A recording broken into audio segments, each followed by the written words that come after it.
those of you who may not be aware, we're going through a series right now of why I'm not. And this is me explaining why I'm not various things. And so I've spoken before for several weeks on why I'm not an atheist. We've had someone else present a class on why I'm not a Buddhist. A friend of mine from England came in and taught that. But today is part 2, where we open the door of why I'm not an agnostic. Now, an agnostic, as we discussed last week, is someone who just doesn't believe in God, but they don't say there is no God. They just say, King's X, I can't decide. I can't make a decision between the camp that says there's no God or the camp that says there is a God. So they don't believe in God. They're just not ready to say that they're certain that there's no God. So that's what we started last week, and I'd like to start this week with a little bit of a different story for you. Most of you are aware of the Oxford professor, now deceased, died on the same day that President Kennedy was assassinated, by the way, trivia buffs, C.S. Lewis. In his Chronicles of Narnia, he tells the story about a prince who had been captured and was being held in underworld. Now, underworld was a cave-like existence. It was truly under the world. Didn't have the sky and the sun and the stars. It was an entire world that was subterranean, that existed under the ground. Bless you. And the prince was there, and some folks from our world came to rescue the prince. Clarence Eustace Scrubb was one of the ones that went to rescue the prince, if you remember him from the Voyage of the Dawn Treader. So 3 folks come in to rescue the prince. And this story is set up, and the people in underworld are faced with this question. Is there a world other than underworld? The people and the prince, under a spell from the evil, wicked queen, thought underworld was the only world there was. It was the world that they saw. It was the world that they walked in. And the idea that there was some other world out there beyond this subterranean cavern-like existence was something they couldn't believe. And so the witch appears as the prince is being set free. And the prince is set free from being held by this silver enchanted chair. And there's clarity in the prince's mind and in those who set him free as they say, wait a minute, there is a different world other than underworld. There's a real world out there. And the witch throws some stuff on a fire and a green smoke kind of hazes in, and they become bewitched again, and their memories of the other world start to fade. But the witch, she tells them, there was never any world but mine. And under her spell, they start believing it. But one of them says, wait a minute, I know there's another world.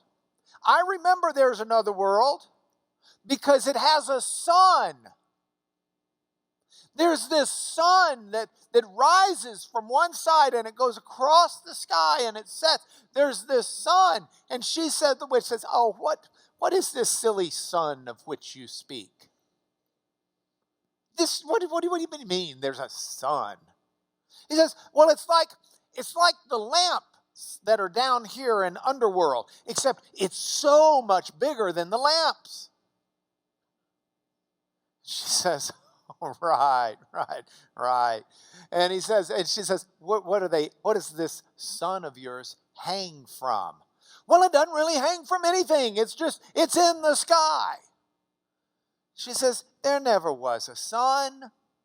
All you've done is taken what you've seen here, the lamps, and magnified it in your dreams as if it were something supersized and spectacular.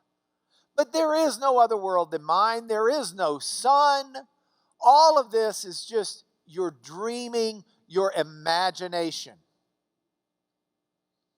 And then they said, but wait a minute. I can remember stars. I can remember Aslan, the lion. She says, the lion? What's a lion? Well, it's like you've got cats here in Underworld, except much, much bigger and much more ferocious. And the witch says, oh, there you go dreaming again. Taking the little things of this world and growing them up in your dreams. There's no such thing as a lion. I want to give you a section out of the book at this point and let you read it with me. This is what the witch tells. You've seen lamps, and so you imagined a bigger and better lamp and called it the sun. You've seen cats, and now you want a bigger and better cat, and it's to be called a lion. Well, 'tis a pretty make-believe, though, to say truth. It would suit you all better if you were younger. And look how you can put nothing into your make-believe without copying it from the real world, this world of mine, which is the only world.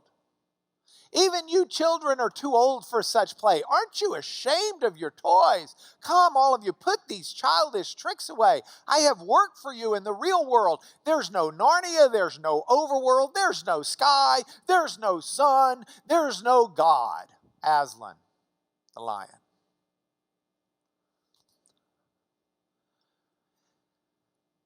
That story, in an allegorical story way, should grab you and challenge you. What is reality and what is the dream? I would suggest to you that as I understand the story, but also as I look at life, and I want to make it clear from the beginning as I do each class, I am not an agnostic. This is the class on why I'm not, because I believe the concept that there is no God mimics the same arguments that the witch did for those people in Underworld, trying to convince them there's no sky, there's no sun, there's no God. And what I think the best evidence for us, the best way we're going to come to grips with whether or not there's a God, and if so, what kind of God, is nothing more hard than the simplest child's toy. We are all living proof of reality, whatever reality may be. If we truly exist, and Nick Bostrom and I think Elon Musk is now jumping onto that train, if they're wrong, which I think they are, and we're not just a computer program, if we're real, then reality, we are evidence of it. And we need to look at ourselves and see what kind of hole we fit in. If you and I are the pegs that go into the holes, and let me redraw that for a moment, because the picture is, we can do better than that. Well, my heart won't do better, but the concept can do better. All right, if this is reality, okay, no, quit laughing. Okay, this is reality. And we are the pegs. Okay? We can look at the hole. If the peg matches the hole in reality, we know we have a good grip of what reality is. We have evidence of reality by looking at ourselves as the peg. Now, I may tell you, yes, I am a peg.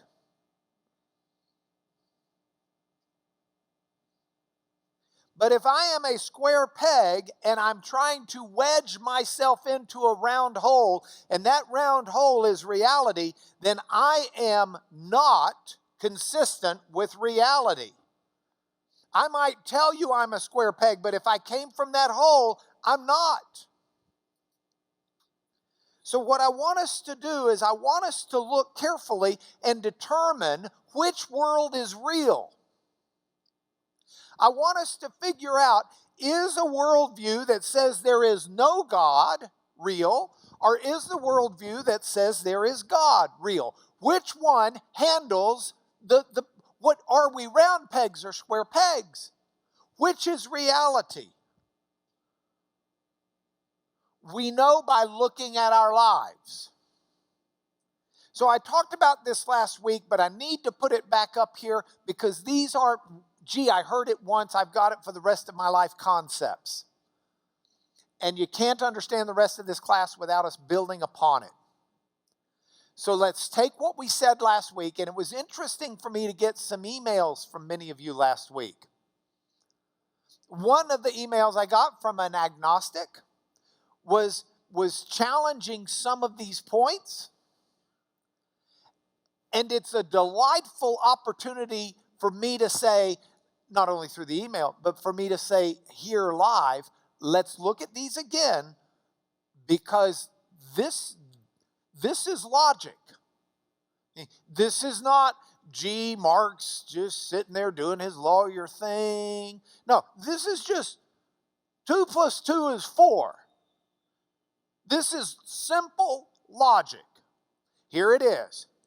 If there is no God, then all human beings are sacks of chemicals. I say a sack of chemicals because my chemicals aren't oozing out over onto Blake. They're pretty self-contained in this thing we call skin. But my chemicals are in there. Most of it, water. But I got other chemicals. I've got salt. I've got other elements within me. Lots of carbon in this thing. So I'm a sack of chemicals. And if there's no God, that's all I am. If there's no God, then I can say that some of my chemicals are having electrical interactions. My synapses in my brain are firing. The neurons are connected in some strange way where I'm able to have what we call thoughts. Now, this is one of the places where my email friend took issue with me and said, but our thoughts make us different than everyone else. Okay, but hold on. I said this. Here's the problem. If there's no God, yes, I can say that my sack of chemical electric interactions may differ from the, let's see, what are lawyers like? Sharks. They may differ from the puffer fish. They may differ from our dog, Tizzy. Sarah's dog, Tizzy. Sorry, Sarah. Which means you have to take her out after church. They may differ, but that's what they are. They're just electrical interactions. They're just thoughts. If there's no God, somehow in the history of the cosmos, out of the gazillions of stars and galaxies, there's this far-flung galaxy called the the Milky Way. And in the Milky Way, out on one of the branches is our sun. And out around our sun are these dirt clods going around. and one of them is called earth. And somehow in the midst of antiquity and the billions of years, earth has gotten some chemicals together. And with two hydrogen elements combining with an oxygen element, we get agua, water. And somehow in this soup of water, there came at a certain time a conglomeration of elements that bound together somehow, and through some electrical fusion began some life process. But let's not be fooled. If there's no God in this equation, all this is just chemicals. It's just at some point those chemicals reach a point where they're interacting because they've conglomerated enough and become complex enough to where they interact and actually start doing what we call thinking. But all it is just some electrical interactions of our sacks of chemicals, if there's no God. Now here's the problem. If that's all we are, then where on earth do we find objective right and wrong? Now again, I want to make sure we're really clear on this term today, so we're coming back to the Elmo. We need to make sure we understand the difference between the words objective and subjective. These are important words in a lot of different fields. They're certainly important in philosophy, and they're certainly important in ethics. So, objective, well, let's start with subjective. Subjective means me. Subjective means it's whatever I think it is. If this is me, subjective is what's in my mind. It's what I decide. It doesn't have to be true, doesn't have to be right. It's just whatever I want it to be. The most healthy, best food, nutritious, live the longest food you can possibly eat is tied. It's a tie between pizza with every kind of high-fat meat you can put on it. Put in the sausage, put in the pepperoni, put it all on there. It's a tie between that and a double cheeseburger with French fries and a real ice cream milkshake.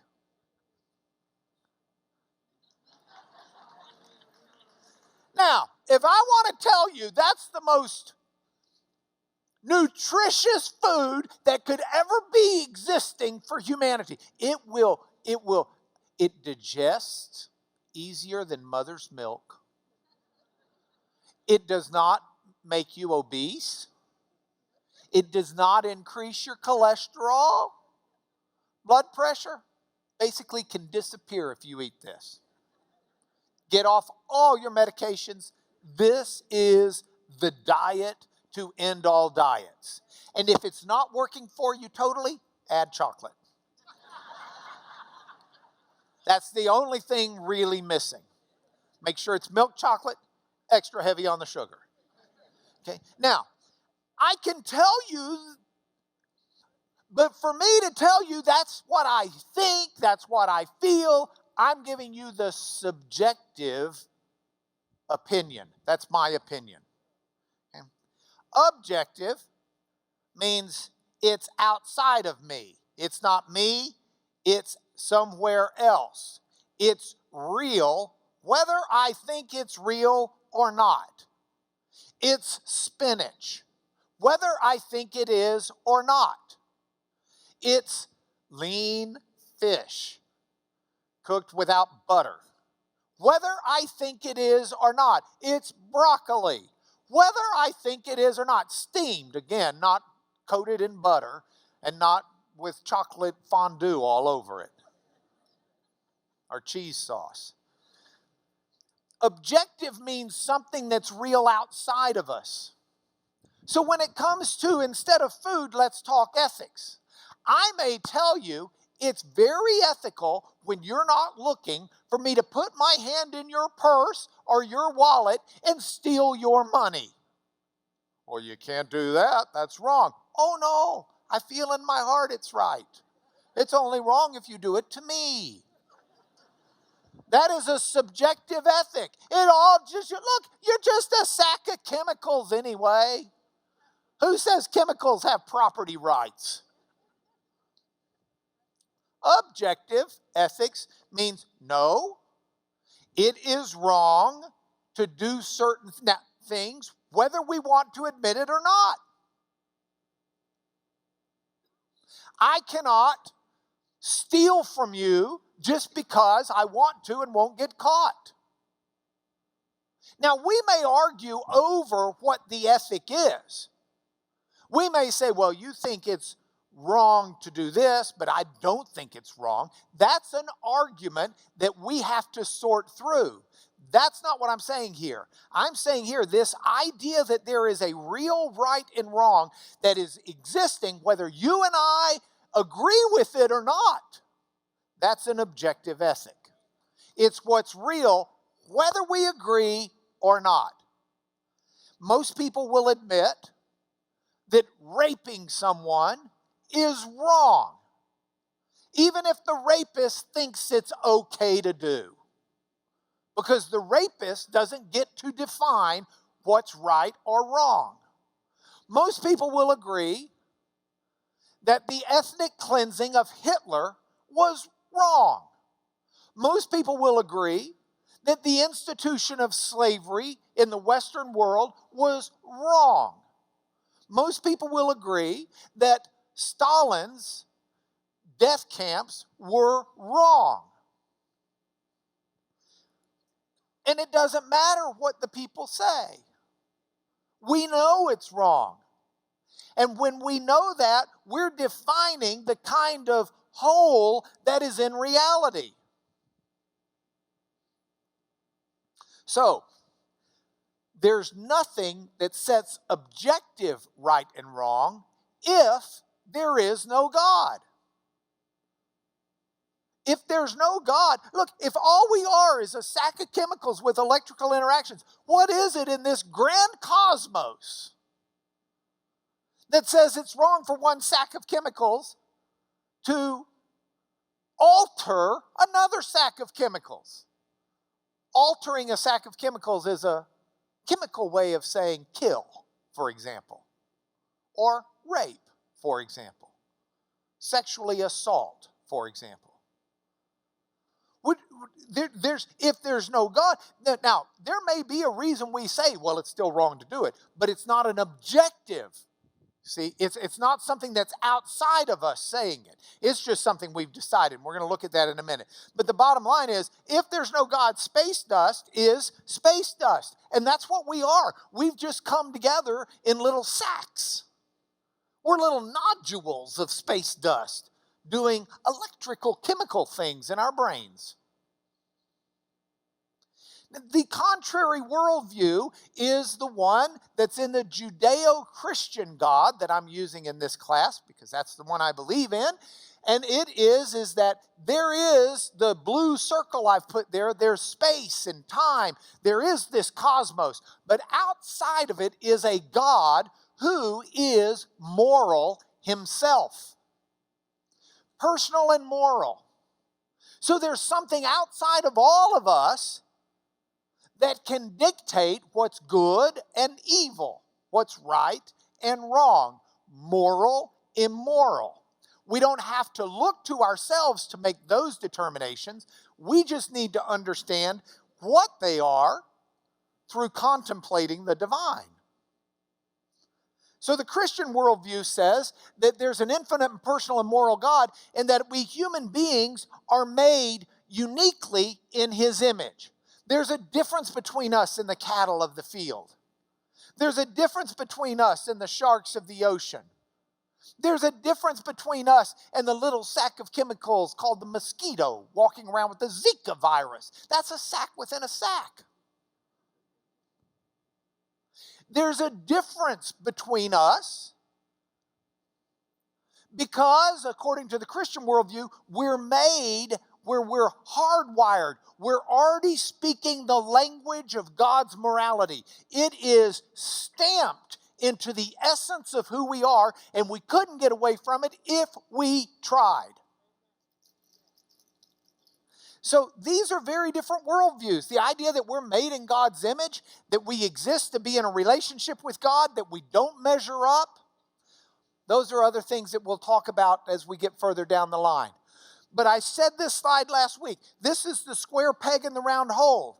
If the hole is round, I may tell you I'm a square peg, but I can't be a square peg and fit into that reality. I gotta be round. The peg has to fit in the hole. If the reality says round holes only, and I walk around telling you, hey, I'm in that reality, I'm a round hole, a round peg. Even though I might try and delude myself and you into thinking I'm square. So which world is real? There's only one reality. We've got to pick. Everyone's going to be on one side of this or the other if these are the only two choices. When we get to Buddha, when we get to Islam, when we get to some of the other religions, we'll look at those choices as well. But right now, I got a choice. I can be no God or I can be God. And I got to tell you, the way to tell which reality is real is by looking at the whole. Does the whole fit my view? If the whole fits my view is real. If the whole doesn't fit my view is not real. If reality is not explained by my view of the world, then my view of the world is wrong. So, is there no God? If there's no God, we're all here on a Sunday morning, but if there's no God, what a ridiculous use of our time. We may say we believe all of these things, but if the objective truth is there is no God, we're just a bunch of diluted sacks of chemicals whose electricity is doing bizarro things in their head. But here's the key. If there is a God, everybody lives in that reality. That's the real world. It's just some people are deluded. These are the people in underworld who think that that's all there is and don't realize that there really is a sun, and really is a sky, there really are stars, there really is Aslan. These are the people who think they live in a world with no God, but if you watch their lives and their view of the world are only explained by the reality of what really exists. And that's the key. So, which world is real? We put it in the evidence and we decide. Is the evidence that there's no God or is the evidence that there's God? The evidence that I want to look at again this week in more detail is this idea of right and wrong being objective. The worldview that says there's no God says, in this cosmic soup of chemicals, in this space and time we call nature or the natural, there's nothing else beyond it. And there's nothing that defines right and wrong. I think that runs counter to everything that we know and everything we do. I think that we are round pegs that go into round holes, and anybody who tries to say, no, there's no God, I'm a square peg, they're not a square peg. They couldn't have come out of the round hole if they were a square peg, and they can't go back in. Won't fit. So here's what I'd like to do. Here's the question. Is there objective morality? And if so, where does it come from? I will contend to you that if there's no God, there's no objective morality. That's it. Now, I've had this knockdown, drag out fight with some really nice fella from Oxford who is absolutely convinced that you can have objective morality without a God.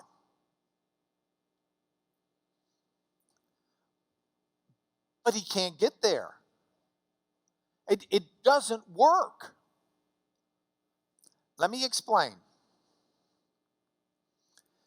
It's easy to find where there's objective morality under the Christian worldview. It comes from God. It's who he is. We're made in his image. It's there.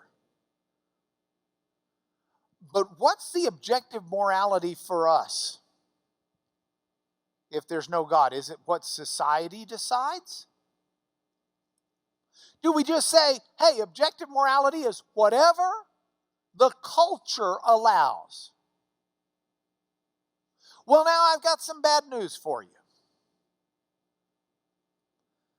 Because the culture is not a giving culture, and the culture changes.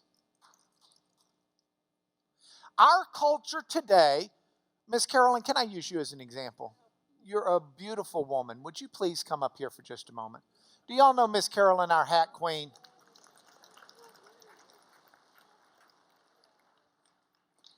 Okay. Miss Carolyn and I have a different skin tone. Not much. She has a better tan than I do, okay? Now, there was a time in Western culture where the white Anglo-Saxons thought they had a greater right to exist than people who did not have the same skin tone, and they sold them and kept them in chains in slavery. It's the most deplorable part of our history in America, in my opinion. Now, culture then said it was okay. Was it okay? No. No. Never been okay. Not right. Thank you, Miss Carolyn. You're welcome. Thank you. Watch your step. Help her down, Richard. Thanks. It's never been right. But you let culture decide what's right. Culture in Germany in the 1930s thought it was okay to take people who were of Jewish heritage, people who had mental issues, the way their brains were working didn't seem normative, whatever normative is. People who were deemed to be deviants in different ways. And the culture considered it okay to lock them up and kill them or work them to death. But it wasn't right to do it. Society can't decide an objective right and wrong because it changes. So it never was an objective right or wrong. It was just what society wanted. How about this? Do the powerful people get to decide? Heavens save us from that. Because they will always decide to their advantage. That's not objective right and wrong. Do you want the intellectual elite to decide? Do you think that some people's chemicals in their brains just zap so much better than the others? That those who zap faster or those who zap with greater, what we call memory, they get to decide? That doesn't make it objective. That just makes it subjective to the intellectual. So philosophy through the history is charted through all of these different ideas.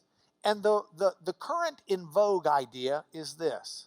It just is. There is objective morality. Can't explain where it comes from. It's just part of the universe. It's built into the fabric. Now these people, which is my friend from Oxford, these people have to be very careful. Because the Christian will say, you bet it's built into the fabric of the universe. But the issue is, what makes it there? It's built in because God put it there. If this universe is just a sack of chemicals, ultimately chemicals that are inorganic, that have just come together in a fashion we now call organic, they don't get to decide. So I brought some of these people for you to look at. One of them is the gentleman Walter Sennett Armstrong, who wrote the book Morality Without God. Now, Walter Sennett Armstrong tries to argue that you can have objective right and wrong without God. And so read his book sometime if you want. He says an atheist can be moral. Well, I won't fight that point. I'll be quick to say, of course an atheist can be moral. They're made in God's image. My question for you is, why? What does moral mean? Sennett Armstrong assumes a meaning of moral in some ways and in some pages. He deals with it in another part, and I'll look at that in a minute. But he's doing rhetorical gymnastics to try to contort his reasoning in such a way to find objective morality when there just is none. So he says, well, yes, let me tell you what's wrong. We define wrong as what harms people. Well, what do you mean by harms people? Well, it's wrong. That's called circular reasoning. Now, we Christians can say, yes, what harms people is wrong because people are made in God's image and we don't want to harm them.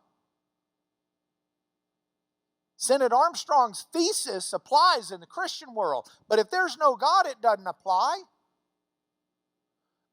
Who even says what harm is? What is harm? Taking a sack of chemicals and altering the chemical structure is harm? Who decided that? Who made you God? Because that's what it takes. It takes something outside of us to say, no, in this form, this so-called sack of chemicals is imbued with my nature, and they're unique, and they're special, and they're valuable. So when you harm them, you're doing something wrong. Yes, as a Christian, I get that in my worldview, but Sennett Armstrong can't get there in his. Richard Dawkins tries to get there. His biggest selling book is called The Selfish Gene. Over 1 million copies sold. It's in like the 4th printing, I think, right now. Not 4th printing, but the 4th edition, which is the 30th anniversary edition. Here's what he says. Dawkins is an evolutionist, okay? Atheist. He's one of the 4 horsemen of the atheist apocalypse. If you look at the way natural selection works. Now, I don't want to turn this into a biology lecture, but some of you know what this is. Others are sitting there going, oh man, don't make me remember that. Natural selection is just the phrase for the process within nature of how creatures select so that those most fit for the environment continue to propagate while those less fit generally fade away. So if we look at the way natural selection works, us selecting within, just naturally within nature, it seems to follow that anything that's evolved by natural selection, by us picking, should be selfish. So we must expect when we go and look at the behavior. He's British, so he spells behavior wrong. We must expect that when we go and look at the behavior of baboons, humans, and all other living creatures, we're going to find it to be selfish. Okay, I'm with you so far in part of this. Human beings have a great bit of selfishness about them. And if evolution is true and there's no God involved in it, then certainly, if we look at the behavior of baboons and humans, we should find it to be selfish. If we find that our expectation is wrong, if we find we're not really a square peg, but we're a round peg. If we observe human behavior as truly altruistic, it can be selfless instead of selfish. Then we're going to be faced with something puzzling, something that needs explaining. How can we understand that a human being might care for someone else when it doesn't benefit the human? Now, in the Christian worldview, we got this covered. We're made in the image of God. We're made with His morality. God is that way. Jesus, for example, didn't die for what He got out of it. He did that for us. The Christian worldview's got this idea that even though we're selfish and fallen, we don't measure up, we're still made in God's image, and we want to, and we're trying to, and we're seeking to be better. And we know there's something noble about being altruistic or selfless. The Christians got it covered. But even Dawkins recognizes if all we are is a godless evolution, then we got a real problem, because we ought to be being real selfish. So what he says is, ultimately, he says we've got some selfish gene within us, and his selfish gene within us says that it's going to achieve its goals by not being selfish. Here's what he says. He says, look, evolution says I'm out for numero uno, which is me. But I've got somewhere in my genetic makeup this recognition that I'm going to be best served sometimes by being selfless. So it's just genetically in me to be selfless, even though it runs contrary to everything evolution should be telling us I would be. It's somehow created in me. Now, he resolves the tension, and what he's really done here is he's disguised objective morality, because he took it away. He's now made it subjective. It's whatever you and I think and feel. It's whatever our genetic structure is. He wants to say it's objectively good for us to be altruistic, and we've got an objective good, but that's a disguise. Because what he's really saying is it's all about you and me and whatever is best for the individual. We've just inbred in ourselves this selflessness, but it's not a real thing. It's just the way our chemical soup's working. That's a disguise. Works in the Christian worldview. No God, it's not objective morality. Now, there's a guy who's actually put his finger on it, and I really like this guy. We got 5 minutes, but you got to make it through this guy with me. His name's Michael Ruse. Michael Ruse published in The Guardian, a British newspaper, an article in the religion section. God is dead. Long live morality. Now, Michael Ruse is an evolutionist without God. There are evolutionists with God. That's why I always say a godless evolutionist. Michael Ruse is an evolutionist without God. And Michael Ruse, an evolutionist without God, says morality is genetic in us. It's in our genes. It's in our DNA. And it's parading around as if it's real and objective, but it's really just an emotion. It's just what we feel. It's just those electronic signals in our chemical soup we call a brain. He uncloaks this myth of objective morality. You can't have objective morality without an object, God, telling you it's moral or immoral. That's what objective is. Here's what he says. Let me put it up here in bigger. God is dead. So why should I be good? The answer is there's no grounds whatsoever for being good. There's no celestial headmaster who's going to give you 6 or 6 billion of the best if you're bad. Morality is flim-flam. Now, does this mean you can go out and just rape and pillage, behave like an ancient Roman grabbing Sabine women? Not at all. I said there are no grounds for being good, but that doesn't mean you should be bad. Indeed, there are those, and I'm one, who argue that only by recognizing the death of God, can we possibly do that which we should and behave properly to our fellow humans and perhaps save the planet we all share, as if that's a value? It's just chemicals. Give me a break. We can give up all of that nonsense about women and gay people being inferior, about fertilized ova being human beings, about the earth being ours to exploit and destroy. Start with the fact that humans are naturally moral beings. Oh, we are?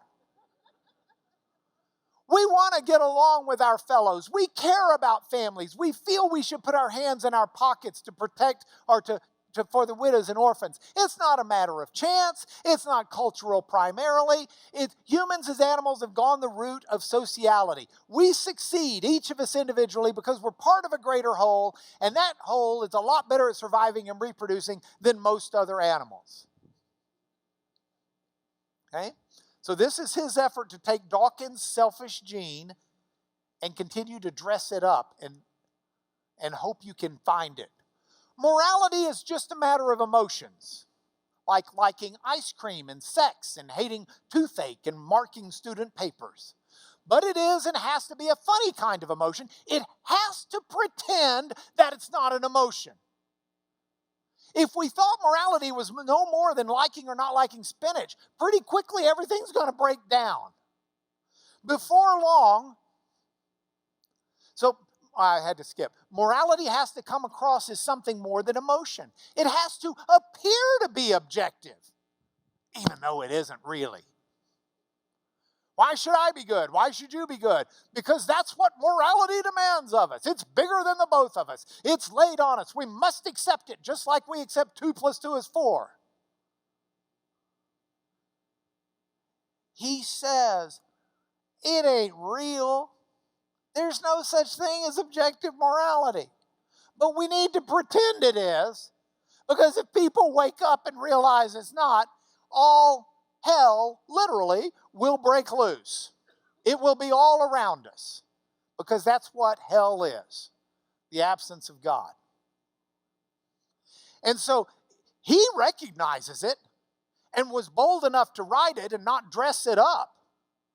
But the bottom line is, if there's no God, we can say there's objective morality. You know what? God is dead. This is the way he ends it. The new atheists think that's a significant finding. In this, as in just about everything else, they're completely mistaken. God is dead. Morality has no foundation, but let's pretend it does. And that returns us to where we started with the C.S. Lewis story, because this is the classic example of the witch trying to persuade you, there was never any world but mine. Oh, you think you've got objective morality?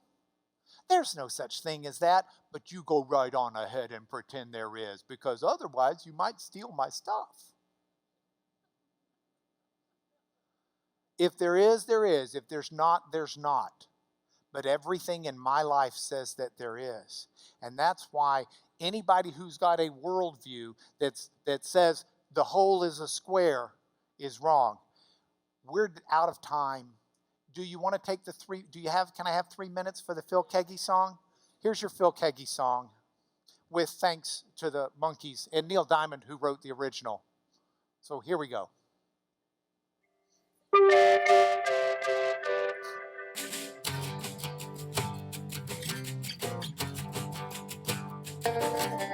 I thought God was only true in fairy tales, meant for someone else, but not for me. Our love was out to get me. I'm on a different team. Agnosticism was just another bad dream. And then I saw God's grace. Now I'm a believer. Look at the human race. Changed doubts in my mind. The world makes sense. Ooh, I'm a believer, not a deceiver. Now I'm not so blind.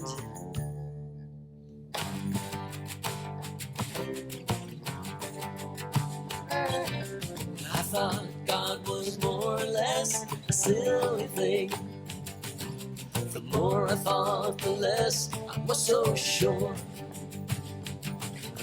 There's a world that's out there, and it should make sense. I'm no longer sitting on the fence.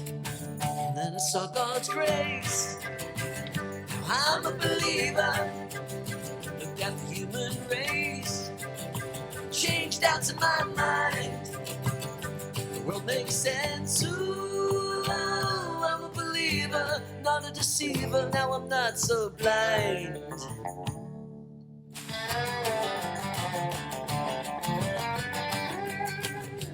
Points for home. Can we mic him down just a little bit? He keeps going for a minute. There's a Dale will world get that's mad out at me if I don't there. do points for home. Mic him down, keep me up. Thank you. Here are your points for home. The heavens proclaim God's righteousness, and all the people see his glory. We just need to make sense of what we see. We need to understand the world around us, because when we do, we see the glory of God. And we can ponder morality, and when we ponder morality, it tells us something about God. Morality and reality are very related. And there's no worldview that's going to give you that, except the worldview that accurately reflects reality. And that's the one of God. And that's worth pondering, and why I'm not an agnostic. We're going to look at brand new reasons why. You'll have a new handout, God willing, next week. Go in God's grace. Lord, please bless my friends. Amen.